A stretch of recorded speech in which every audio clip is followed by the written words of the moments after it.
Welcome to your Monday Night Raw review here on the WWE podcast. Tonight, we're going to discuss everything that happened on the July 5th, 2021 edition of Monday Night Raw, including Jinder Mahal versus Drew McIntyre, Nikki Cross takes a loss, and Charlotte and Rhea have a bit of a child's play sword fight. Yeah, we're going to talk about that and so much more right after this. So I know you guys love wrestling podcasts. Otherwise, you wouldn't be here. So if you want to hear more discussion about AEW, WWE, and everything else going on in the pro wrestling world, subscribe to Ring the Bell and listen to host William Myers discuss everything going on in wrestling. He answers fans' questions weekly, interviews wrestlers, does fantasy booking, and discusses topics that may be floating under the radar. And while you're at it, follow him on Twitter at 803_Will. That's 803_Will. The link to the podcast will be in the description, and make sure you catch his first review of AEW Dynamite on Thursday morning. Again, go check out this great wrestling podcast. It's called Ring the Bell. Welcome to the WWE podcast, your number one source for the latest in WWE news and straightforward analysis. Are you ready to get this thing going? Give me a hell yeah! I said, give me a hell yeah! Then let's get this show started right now.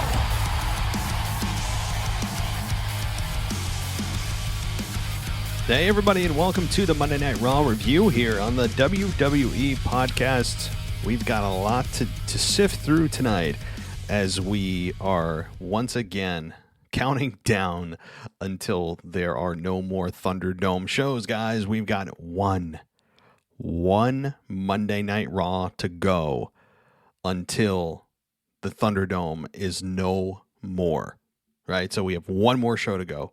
SmackDown has another show to go, two more shows really to go, and then we are done. Well, I do want to get into Monday Night Raw, but first, of course, I want to thank you guys for listening, but also jumping quickly to Jimmy Uso. I mean, there's not really anything to say here that you probably haven't already heard from another news outlet or podcast or whatever, other than this guy. I mean, I feel bad for him, but I also don't feel bad for him. This is not a oopsie, I made a mistake this one time and it'll never happen again. This is several times now. I mean, for those keeping track at home, I think this might be his third or maybe more. Jey Uso, I think, has a couple on his record too. It's not good.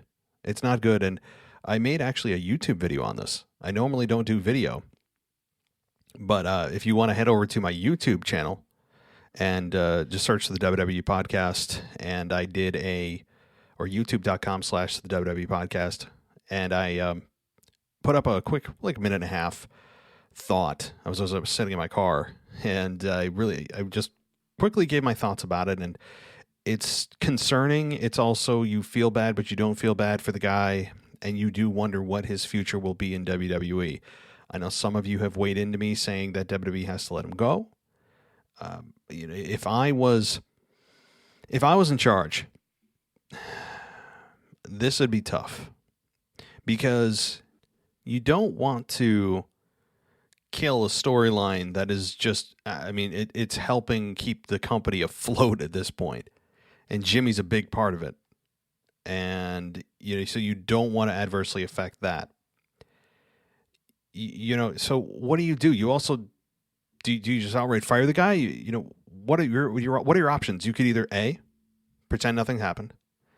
B, you could suspend him. Or C, you could outright fire him. And if I was in charge, I would suspend the guy. And I would, maybe a 30-day suspension, and just kind of send the message that, this is a big deal. I know many of you are calling for outright firing. I mean, you could look at it in this way. Well, if this was my job, right? I'm hearing a lot of people tell me this. Well, if this was my job, I'd get fired in a heartbeat. If this is my place of employment, wherever you may work, they wouldn't even think twice. I would be gone. You know what? You probably would. But see, being in WWE is a different animal. We've seen men and women be accused of things and even be charged with things and still have a job there. Matt Riddle was accused of sexual assault. There was no findings on that. He admitted to cheating on his wife. That was out in the open. That wasn't even debatable. There's been drug charges in the past for guys. And the problem is for Jimmy, it's the frequency of this that's really hurting him. The frequency of this is really what's against Jimmy, given how many times this has happened and how many times WWE has let it go and look the other way. But you also look at this and say, yeah, at my place of employment, I probably would be fired. But are you involved in a multi-million-dollar company's major storyline? And is the company going to slice off their nose to spite their face?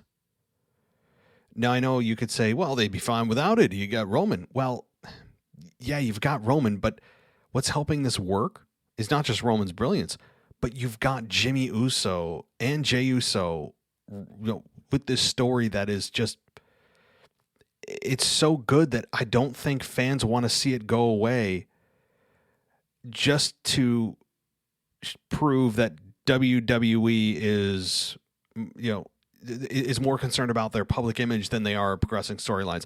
I actually believe, and I actually, as a fan, selfishly, I don't want to see him go anywhere. I think most fans were like, yeah, that's bad, but this is so good. Where is this going? We need to know. It's a storyline that doesn't come along often, that carries the entire company that he's involved in. And if he wasn't involved in this, and he was still sitting at home injured, and he did this, I think he'd probably be gone, or at least suspended at a minimum. But the fact that Jimmy Uso is involved in a major storyline is probably going to save his ass. And you could say it's special treatment. I wouldn't get this same luxury and this free pass again and again and again. And you're right, you wouldn't. But again, you are not involved in a multi-million-dollar company with a storyline that is carrying the company. And yes, everyone is disposable, but not everyone is disposable at every moment. In general, you can be replaced. Yes, that's the case anywhere you work. You can be replaced. But can the person replacing you do as good of a job as you? So this just comes down to, do they have the balls to do this? And is it smart to do? I mean, the only thing that they're going to get out of this from the silver lining of this whole mess is, well, they did the right thing. Look what WWE is doing. They get a pat on the back from social media, probably from any of the news outlets even covering this. They're going to get a nice little pat on the head and say, that's what you should do. Good girl, or good boy.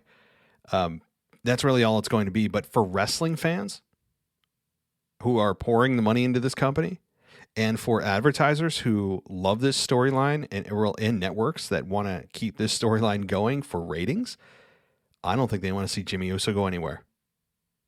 I don't. I know I don't. Do I think it's okay of what he did? No. Perhaps what he does is check himself into rehab. Maybe he does go away for a little while.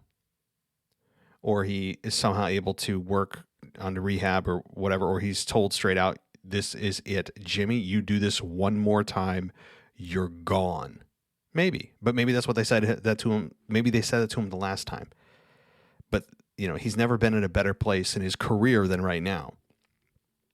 It is concerning. He clearly has an issue. Jeff Hardy was, also in a similar position. And I'd wish him the best. I do. At the same time, completely selfishly, from a wrestling fan perspective, I don't want Jimmy going anywhere. I mean, you're thinking the same thing. Yes, we all know he could be fired. And part of your moral compass is saying, yeah, fire him. He shouldn't belong here. I would get fired. Again, guys, it's not apples to apples with most people's jobs. It's not. And do they want to maybe just sweep this under the rug, not respond, not do anything? I would give them so much credit for just not doing anything. at least on screen. They should do something behind the scenes. They absolutely should. Behind the scenes in a closed door meeting with Jimmy, have a come to Jesus moment with him. Because it's embarrassing the company. It makes the wrestlers' stereotypes, it continues to reinforce them that they're all just kind of drugged up meatheads and that are, they're constantly having problems with drugs and alcohol. And it's not good for that. And it's also not good for the PR and WWE to keep a guy like that. But if it's maybe publicly put out that he was fined or he's been, placed in a mandatory rehab facility, something along those lines, I think it would kind of split the difference. While at the same time being able to continue the story. So do I think he'll be on SmackDown this week? No, I actually don't. And they can't ignore it of what happened last week. And I wouldn't. He's in a great place. I think what'll happen is behind the scenes, he's being told you have to do this, this, and this. On screen, he'll be brought back probably in a week or two. And we'll all pretend this didn't happen. At least on screen. So that's what my thought is on Jimmy Uso. A little bit more in depth than what I gave you on YouTube. By the way, go subscribe on YouTube. I'm going to start doing more video there. YouTube.com/WWE podcast and or just search us. So just a thought. I want to start growing a few more subscribers on there. So, all right. Well, beyond that, guys, I did want to touch on that, but let's get into Monday Night Raw. And again, an uneven show, one that I thought had its ups and downs, and one that I told you at the beginning, I think it's very forgettable. That said, there were some memorable moments on this show. Opening with Miz TV is probably the worst way in my mind to ever open a Monday Night Raw, is with Miz TV. I mean, that's as bad as it gets for me, usually, outside of maybe Nikki Cross or Nikki Ash, whoever the hell she is now. I just, you guys know what I feel about Miz TV. It has been a hot minute since the show has, or the Miz TV segment has been a part of Raw, so there was that. And all the competitors predictably come out, and Riddle's on the top of the ladder, just talking mumbo jumbo. We get him getting pushed off the ladder. His foot that's apparently broken gets even, more broken. And I mean, it was an okay segment. I really don't. I don't feel strongly one way or the other about this, other than, like Miz TV is just, god awful. I really wish that they would just do away with this. And it's really more about John Morrison than it is The Miz. I mean, how many more references to things being wet can John Morrison come up with? How many more adjectives can he spit out? I mean, he's the moist maker, he's the dripstick, and is it supposed to be some kind of sexual innuendo? I would assume that's in part of it, or is he, just so sexy that the ladies sweat at his mere presence? I mean, like, I don't know. If I was to dive into this, I'm sure this would quickly turn from a PG show into a non-PG show. But I can let you use your imagination as to, I think, what the implication is with John Morrison and all his wet references, all of his like riddles and rhymes, no pun intended, about being, Johnny Drip Drip. Like, okay, it's extremely, for a guy that's like pushing 40, it's a little bit sophomoric. That said, we get this segment here, and again, I've seen worse, but this ultimately did lead to a match between Ricochet and Morrison. And I really had, I had no issue with this at all. I mean, as much as I just completely hammered Morrison for his sophomoric character and, just the complete hatred of it, the match between these two, it was the polar opposite. I mean, Ricochet and Morrison, what do you think you're going to get with these two? You're going to get an athletic presentation that makes you really kind of question whether or not these two are human beings with the things they do, especially Ricochet. Just the guy is just, there's something wrong with him. And I mean that in a very complimentary way. And this ended actually, unfortunately, in a count out. The Miz helped keep Ricochet on the outside of the ring so John Morrison could win by count out. So this is going to be kind of the continuation, or should be the continuation of this program, and I'm fine with it. At least the dripstick got sliced in half by Ricochet. That was one of the good things here. Nikki Ash, and I guess she has been rebranded as Nikki Ash. She's no longer Nikki Cross, so I'll go with the name change, although we all know what Ash stands for, almost a superhero. You guys know what hashtag I want. Necktash. Boy, it's kind of a impossible trend to get started, but I'd love that. Not even close to a superhero would be my name for her, but okay, fine. Nikki Ash, Alexa Bliss, Naomi, and Asuka versus Jax, Baszler, Doudrop, and Eva Marie. And, I don't know what to think about this, other than it was a segment to get like all the women except for the women in the title match in a single match, right? It's like everyone that's got kind of like mini programs going on, throw them all in one match, make it an 8-woman tag team match, and then we'll get down to serious business with the title later. Yeah, I'd like more time for the women. I really, really would. This is not an improvement. I don't know what it is. I don't know what it is with what they've done with the women. Not just how I've explained about what they've done with the characters and sexualized them and objectified them, but really, it's the time on top of it that the lack thereof time that they've given the women over the last several months, and maybe longer, you could argue, is it's concerning. But back to the match. It was, and I'm reading a bit of an analysis from Bleacher Report. Okay, full transparency. Those of you that want to follow along can follow along here. I'm not going to take somebody's work and pretend it's my own. I did see it. I'm trying to make sure I covered the details of what happened in the match. I have notes and just cross-checking them.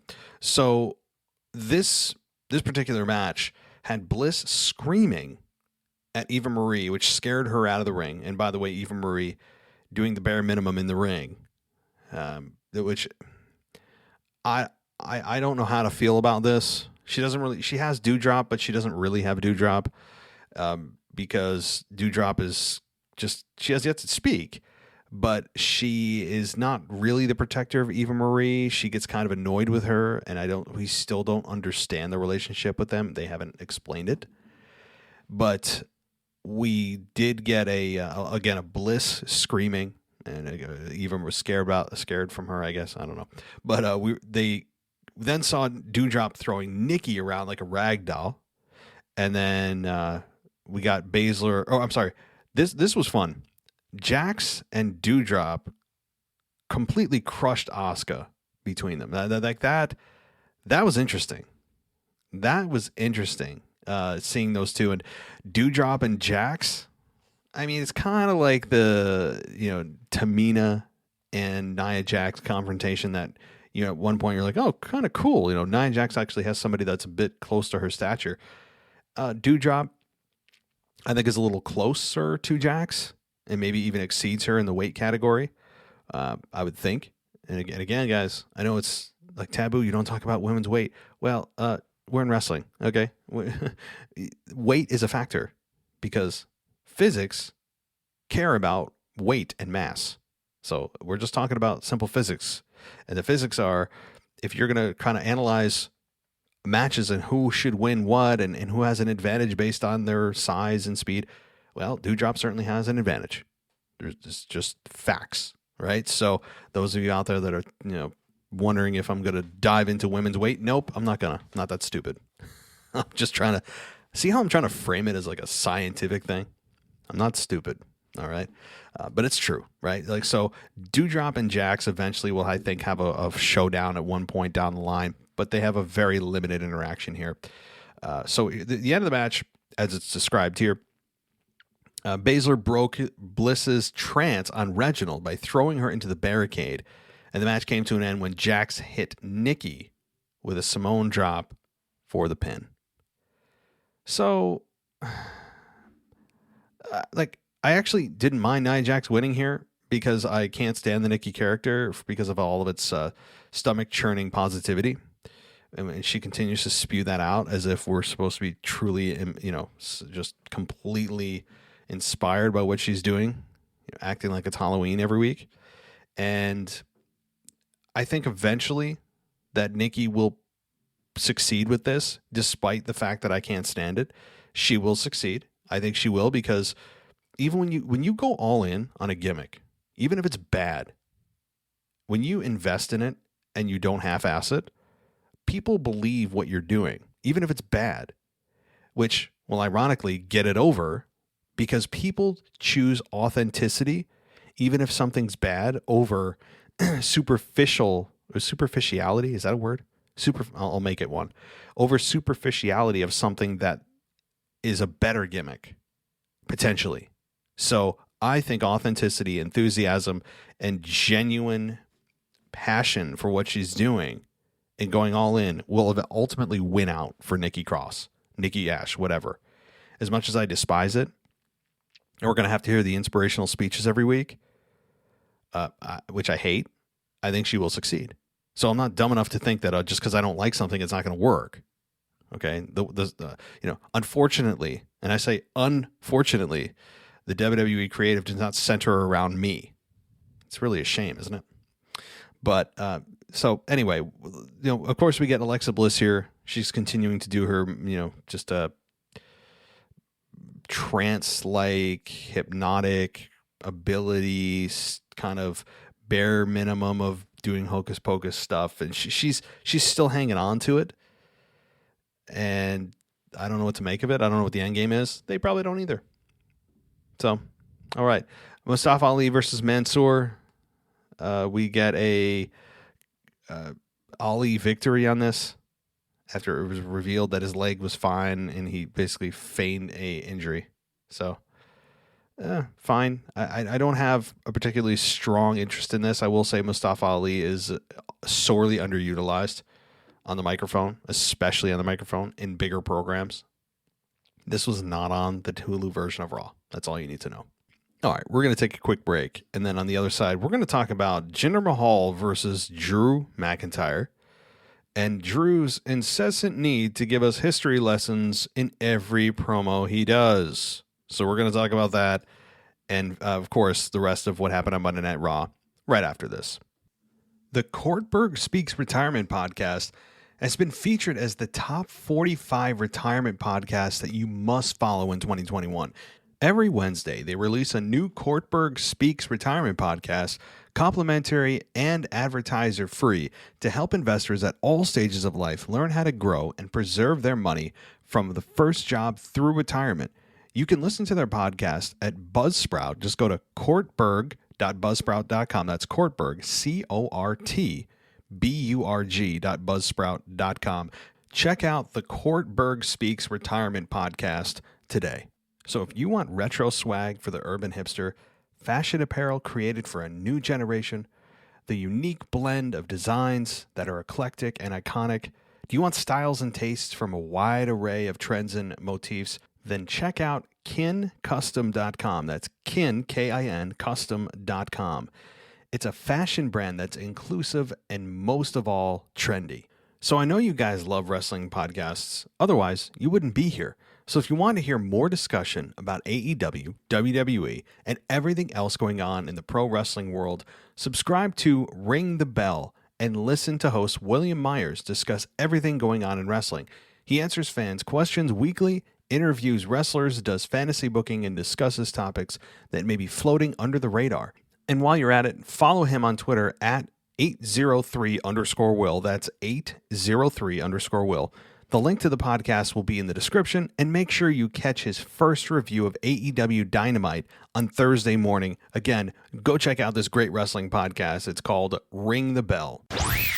Welcome back to the WWE Podcast. Let's get back to more great wrestling audio.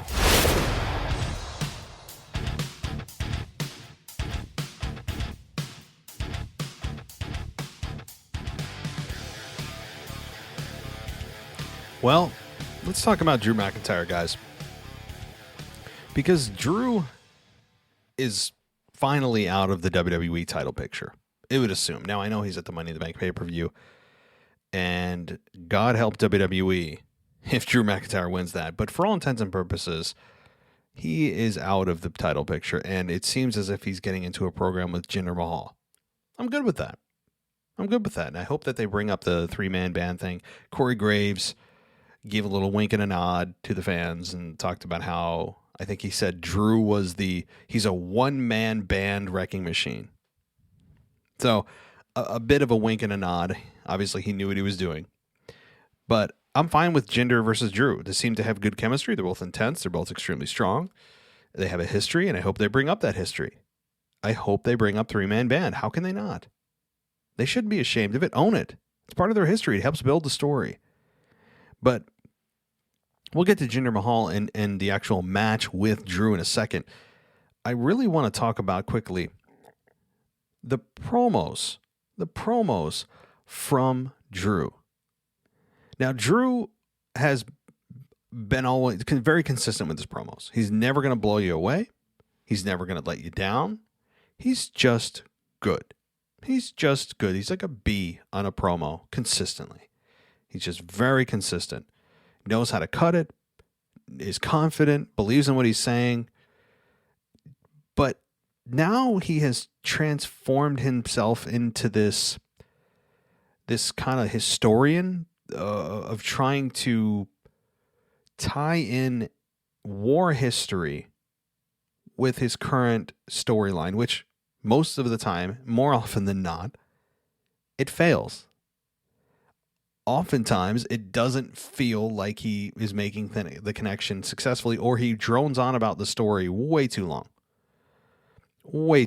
I'm not understanding the purpose of this. And I had a very colorful tweet, which you can follow me on Twitter, by the way, at wrestling_audio, about how, what in the actual F is going on with Drew right now, and this need for changing up his promos to always have to include a war story about generals in the war and, strategies that certain soldiers implemented to win the war. Like, I don't need or want that. If it happened once, even twice, okay, but it's an every time thing.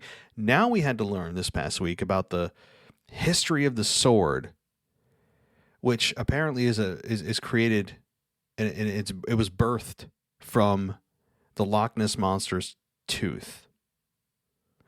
I mean, now he's just making stuff up, and yeah, that's maybe a folklore. Like, I actually don't know if that sword has any true value to him, or if it's being made up, or if it's not. I don't care. I don't care anymore. I think that Drew needs to just stop it. just simply stop. Drew needs to I don't know what he's trying to achieve here. I don't know if it's supposed to be entertainment. I don't know if it's supposed to be funny. I don't know if it's supposed to be just something different.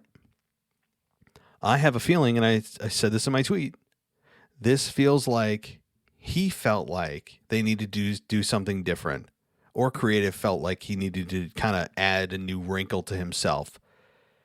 And they just said, find something. And Drew's like, war stories. Man, I love history. Let's do some war stories. And it's like, all right, man. Well, I appreciate your appreciation for history. I like how you're trying to do something different. That's how you stay relevant in wrestling. That's how you stay fresh. That's very true. But when are you going to just kind of call it, right? I mean, I have no problem with men, women in wrestling trying to change things up a little, add a little spice, add a little flair, add a little bit of something to what they're doing to make it appear fresh and new. Completely agree. Evolution is the key to longevity in wrestling. Nobody would dispute that, I would argue. But when is he just going to say, all right, it's enough is enough. I tried it. It's not working. It's clear that this is just, it's being droned on way too long. And then ultimately he doesn't come back around to make a full circle point. Oftentimes it just kind of jams a transition in there of like, oh, and my match, I'm going to do the same thing. Well, no. I mean, he talked about how Nessie told him that he's going to win Money in the Bank or something bizarre. I know what he's trying to do in the structure of a promo about taking you in a circle, taking you on a ride, taking you into a story. But he hasn't quite found the smooth road back to relevancy of what's going on now. I mean, he went off the deep end with the sword, and I really don't care about war generals. I don't care about the family loom. I don't care about his history of whatever great grandfather he has. I don't give a you know what. I don't care. Drew, it doesn't add to your character, my friend. I understand what you're trying to do, and yeah, you do need to kind of change things up. I think there is something to be said for that. I don't know what it is. I don't know if it's a change in facial hair or your actual hair, or maybe an outfit, or in a promo. Fine, but maybe somebody else out there feels differently. Can you guys let me know? What do you think about Drew's history structured promos over the last month? Maybe more. Well, I think I've said my piece on that. But the match between him and Jinder was good. I mean, there's no other way to put it. You could, and I've heard it over the last several weeks about Jinder Mahal's this and that. And I guess that I actually enjoyed Jinder Mahal's title run more than most. Now, he did end up beating Randy Orton. I remember that very well. He had a little bit of a run there. They wanted to see what they had. Jinder Mahal was never my favorite heel, but I thought he was actually a decent heel. He had a face you wanted to punch. He somehow kept winning with the Colossus. He had backup, just as he has backup now. The guy, I think, was not as bad as most people think. And that's, of course, coming from somebody that appreciates heels, I think, more than most people. Doesn't make me better than anybody. It just, that's my preference, are for really good heels. And not to cheer them that they're doing a good job, but to feel anger and hatred towards a character. That is where the money's at. The money in wrestling, guys, is in hatred and in just complete anger towards a character. Not in a way that makes you want to change a channel, there's a difference, but in wanting to see somebody get their ass handed to them is where the money is at in wrestling. Because that's how you build baby faces. That's how you build somebody up to tell their story, get to know them, and let the audience figure out why they want to cheer for that person and why they want that person to be the one to take the slice the head's heel off, or slice the head of the heel off. I don't know what the hell I just said, but anyway, I'm a big fan of heels, and I think Jinder was not given the credit he deserved. Now, I'm not saying it was the greatest title run of all time. No. I think it was a ballsy move by WWE. I just didn't hate it like most.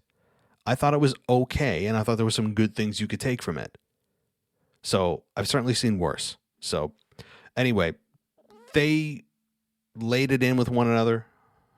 I would imagine that this was a start of a program with them, because we got Veer and Shanky. Can we please rename them?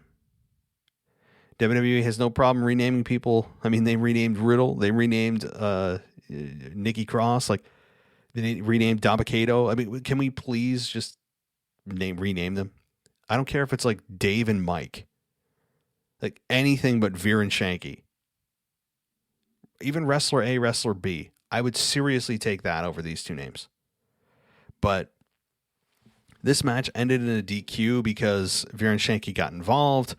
And then Mahal hit the Colossus and stole the family heirloom, the sword, which was, again, guys, factually, I mean, this is science.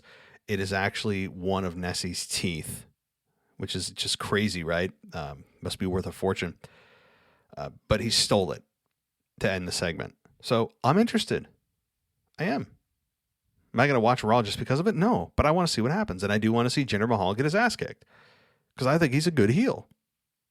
So he's a foreign invader who has a face you want to punch, that is brutal when he wants to be, has backup, can talk on the mic. I'm actually like, I don't know. I'm not trying to talk myself into being a Jinder Mahal fan per se. I guess I just respect him more than I see most fans, especially on like social media. Anyway, so there's that. I know some of you out there are like, it was the worst title run ever. He's the worst. I mean, everyone's got their opinions. So I'm not saying mine's right. That's why they're called opinions. So, all right. Let's see what's next here. Lucha House Party versus Mason T-Bar is up next, according to Bleacher Report. And the Bleacher Report gave this match a C. I didn't see this because, you guessed it, it's not on Hulu. But Dorado was able to score the win with a victory roll out of nowhere with some help from Grand Metalik. That's the last sentence of this. And, oh boy. Do I really need to hear about a victory roll or a schoolboy or a small package? I don't care what version that you're trying to sell me on. It's a roll-up. So we got a roll-up. Got to make sure you have one. I know there was another one during the show. I think, didn't AJ Styles or Riddle get a roll-up on AJ too? I think he did. So I have no, whatever. I don't really have a strong feeling about this. Okay, we got Riddle versus AJ. Now, what do you possibly expect with this? It is they're so good together. Riddle is quickly becoming a Monday Night Raw star. He is quickly becoming one of the more enjoyable segments of the show that you look forward to and you go, okay, what's Riddle doing, right? You look forward to it. You don't groan or sigh when you see him. At least I don't anymore now. I think he's found his place. I think that Randy not being there is a good thing. Just like Roman not being on SmackDown this week is a good thing. So Styles and Riddle here, I think, had a really good showing here. And the Karate Kid part was, it's fine. You knew that. Even though AJ recognized that that's from the Karate Kid movie and that he was making a joke that he was going to get crane kicked, he actually did, like, fine. The plausibility of that, I'm not even going to touch. It's not something I'm going to rant on. I thought it was funny because I don't remember the last time that was done, but it is something Riddle would do. It's good. It's really good. So almost was, or Omos, take your pick on the pronunciation, was involved as he's starting to get much more physically involved lately. And let me read you the final segments here in case you forgot. Riddle hit a knee. Again, credit to Bleacher Report. Riddle hit a huge knee to the face to give himself a bit of a breather. He began to build some momentum, but still favored his right foot. He missed a moonsault and landed right on his bad leg. Styles hit him with a modified Fireman's Carry Slam for a near fall. And then the Viking Raiders appeared at ringside, and the distraction allowed Riddle to roll up. There you go.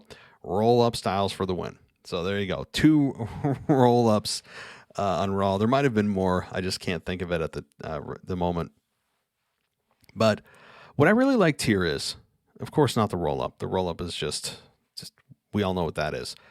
But the selling of the foot was good. It was really good. It added to drama. It added to the empathy you felt for Riddle. And he sold it well.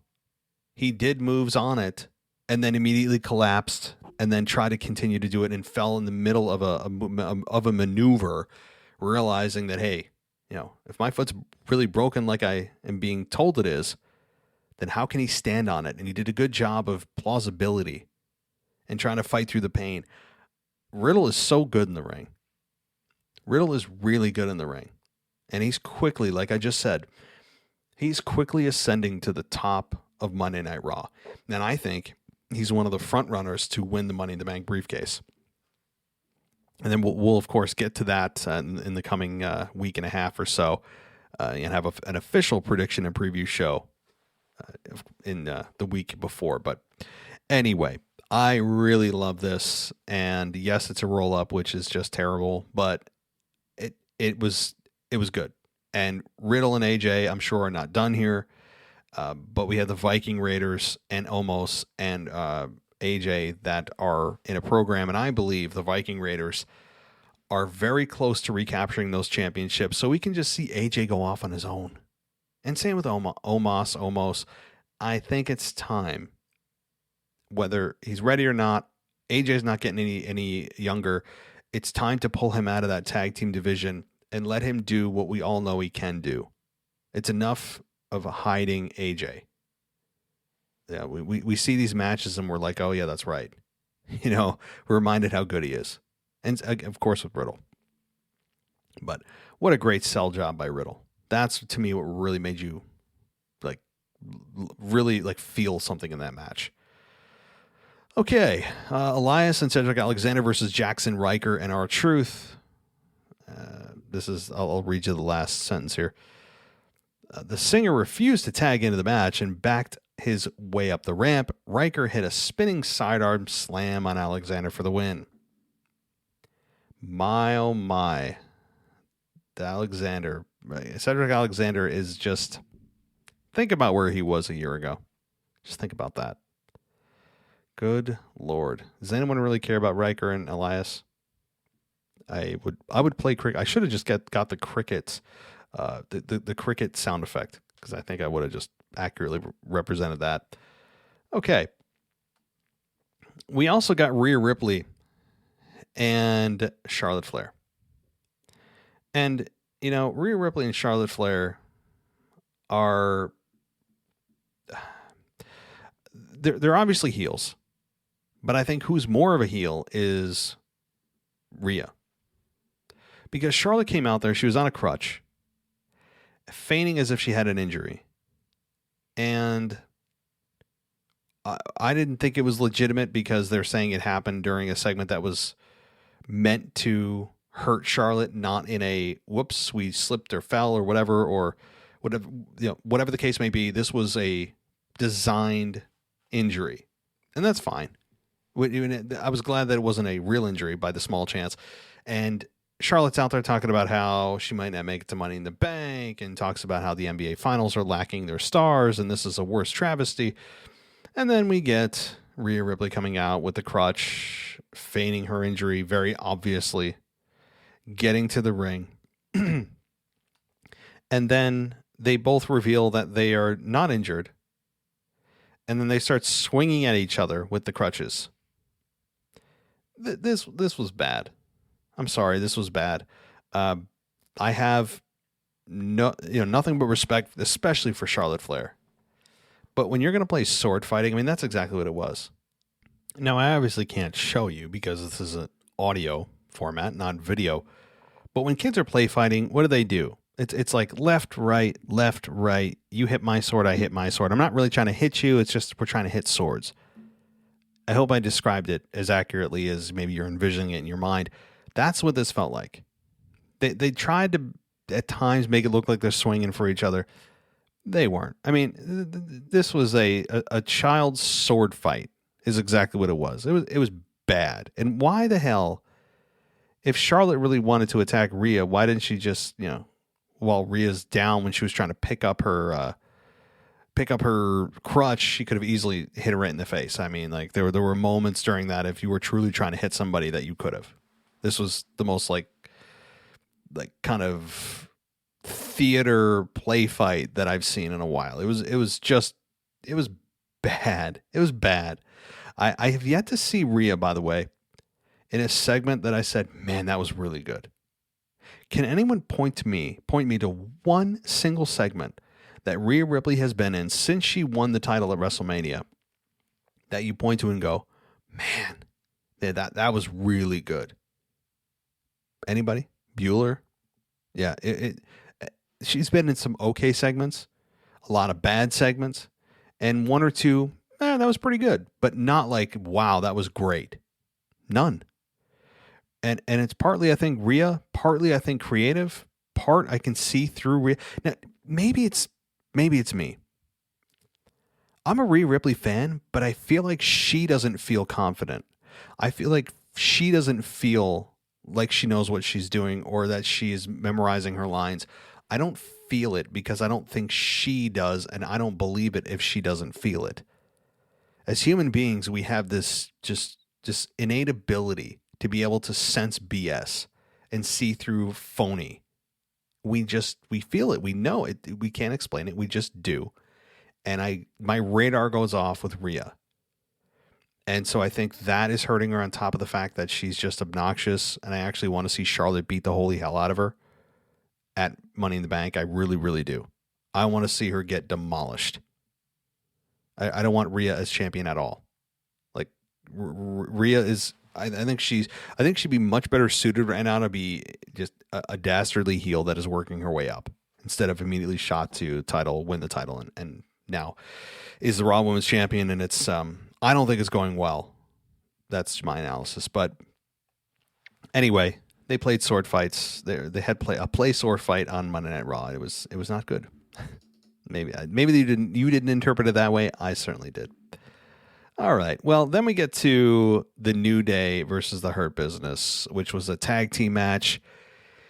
And this consisted of MVP and Bobby Lashley versus MVP and Bobby Lashley versus Kofi Kingston and Xavier Woods. And, there were promos before the match. Lashley looked intense. He was doing, 30 pull-ups or whatever he was doing backstage. And we got Kofi Kingston, guys. But we got the New Day version of Kofi Kingston. And he was talking about how he was torching MVP last week and he was dropping truth bombs. Kofi, I actually looked at it the opposite. I mean, he destroyed you. He was trying to frame the narrative a little bit differently and trying to turn the tables by just saying so. Yeah, no, that's not what actually happened. MVP talking about, he essentially eviscerated Kofi Kingston last week. And I think that was a bit of a trying to damage control all the stuff that MVP said last week.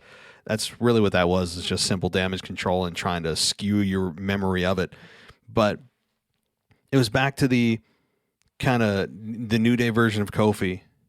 You would think that they would have capitalized on how great the reception was for his promo last week by, having him come out in normal clothes, but nope, it's still New Day Kofi. So, yeah, that was bad. But Xavier Woods continues to, I think, show us that he could have a singles career. I think Xavier Woods is an exceptional talent. I don't like. Here's what I don't like is their argument for everything is we're 11-time tag team champions. That argument again is so weak. I don't want to hear that they are 11-time champions anymore, and using that as justification for being in the title, the WWE title picture or whatever. You're 11-time champions under Freebird rules, by the way. Meaning, Xavier Woods didn't have to be involved in the decision of the tag team championship match to be considered an 11-time tag team champion. Like Big E and Kofi could have actually been in the tag team match, won the titles, and yet Xavier Woods reaps the benefit. And how many times did we see that? A lot. And you also lost it 11 times. Why are you proud of that? And furthermore, this is a championship designed for two people, where someone has your back, versus a singles championship where you're on your own. Two different worlds, my friend. That argument that you're an 11-time tag team champion is terrible. There's no ground to stand on. It's irrelevant. And it actually makes you look weak based on Freebird rules that the New Day have, that you get to reap the benefits without actually being a part of the match. And the fact that you lost it 11 times too. So it's so weak. I don't want to hear that from anyone anymore, but they just sit on it. And I don't know. It's these two New Day guys are, I mean, Kofi and Xavier, they're really good in ring, but God almighty, do I want to see Bobby Lashley just squash Kofi at Money in the Bank. I said that. Now, Kofi Kingston got the victory over MVP. So it protects Bobby Lashley. But seeing Kofi even get a victory at this point and not getting his ass kicked, like I want to see Bobby Lashley squash Kofi. I want it to be Brock Lesnar-esque in terms of the offense percentage. I want Kofi to not even get a single maneuver in and Bobby Lashley just snap and put, in storyline, put Kofi Kingston on the shelf. Not in real life, not advocating for Kofi Kingston, the man, to get injured. But I do believe that a lot of real parts of Kofi come through in the on-air character. I do believe that. And that's for better or worse. I know there are certain aspects that I see on TV that I actually believe that's who he really is, and it's not my favorite still. So it continues to just drive the point home. I can't stand Kofi Kingston on a lot of levels. But in ring, you can't deny it. And everything I hear, and see off camera, great family man. That's not the point.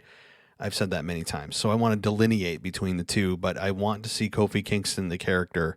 I put this out on Twitter too, just not exist anymore. I guess I'll put it this way. I want Lashley to beat Kofi Kingston so bad that he beats the New Day right out of him. I want this to be the catalyst for a character change in Kofi Kingston. And maybe Xavier Woods too. That's what I want this to be. That's how bad I want it to be as a beatdown for Kofi. Because I don't know. I'm probably alone in this. I'm sure a lot of listeners that we have love Kofi. And cool. That's your deal. You're probably the same ones that love Nikki Cross or Nikki Ash. And we are on polar opposites of the spectrum in terms of what we enjoy about wrestling and who we enjoy and why we enjoy characters. But that's what wrestling's for. A little bit of something for everyone. So, all right. Well, guys, if you want this ad-free, I know you heard a lot of ads and stuff during the show, head on over to Patreon, and for $1, you get all shows ad-free. Search the WWE Podcast. Just go to patreon.com/WWE Podcast. Or if you have an iPhone and you have Apple Podcasts, we have a subscription now where you can download all of our shows from, I think it was like early June through the rest of the shows that we do. I mean, from now until infinity. We have, including the exclusive Wrestling Nostalgia Show, ad-free. You just go to my normal homepage on Apple Podcasts, and there's a subscription button there. And as a subscriber, again, 3 days ad-free, and then it's just $2.99 a month. And I think that's pretty darn good for just for being able to see or rather hear everything ad-free. So once again, thank you so much for listening and downloading. Please give us a 5-star rating and review on Apple Podcasts if you have a minute. It does help us out. Tomorrow, I'll be back with the mailbag, and I'll try to also do nostalgia. It's been really tough trying to get nostalgia and mailbag done in the same night, just because that's like a 4-hour venture for me, trying to do all that stuff. Mailbag is like a 2-hour project in and of itself. So I'll try to get the nostalgia out tomorrow. If not, it's usually early Thursday morning.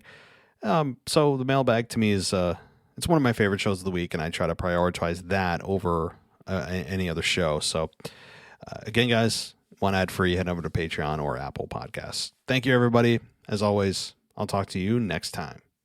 The Kortberg Speaks Retirement Podcast has been featured as the top 45 retirement podcasts that you must follow in 2021.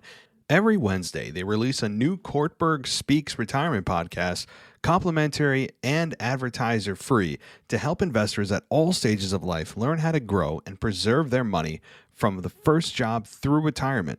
You can listen to their podcast at Buzzsprout. Just go to kortberg.buzzsprout.com. That's Kortberg, CORTBURG.buzzsprout.com. Check out the Kortberg Speaks Retirement Podcast today.